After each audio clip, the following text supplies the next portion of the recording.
గతంలో రైతు భరోసా 5,000 ఉంటే 10,000 రూపాయలు సంవత్సరానికి ఉంటే ఈసారి ఇంకా ధరలు పెరిగినాయని ఈనాడు రైతు భరోసా పథకం కింద ఎకరాకు 12,000 రూపాయలు సంవత్సరానికి ఇవ్వాలని ఈరోజు ఆ కార్యక్రమాన్ని ప్రారంభించడం. 70 లక్షల మంది రైతులకు ఈరోజు జనవరి 26 బ్యాంకులకు హాలిడే ఉన్నది.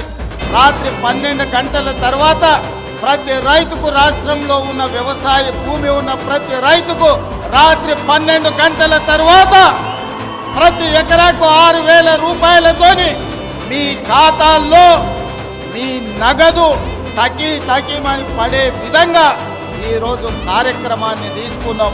ఇందిరమ్మ ఆత్మీయ భరోసా కార్యక్రమాన్ని భూమి లేని నిరుపేదలకు, ఉపాధి హామీ పథకంలో పనిచేస్తున్న వాళ్లకు ఖచ్చితంగా సంవత్సరానికి 12,000 రూపాయలు ప్రతి కుటుంబానికి ఇవ్వాలని, ముఖ్యంగా దళితులను, గిరిజనులను, ఆదివాసులను, బలహీన వర్గాలను ఆదుకోవడానికి పథకం తీసుకొచ్చినాం. వాళ్ళ ఖాతాలో కూడా సంవత్సరానికి 12,000 రూపాయలు వేయబోతున్నాం. వాళ్ళ నగదు కూడా రాత్రి 12 గంటల తర్వాత బదిలీ కాబోతున్నానని చెప్పి నేను ఈ సందర్భంగా తెలియజేయదలుచుకున్నాను.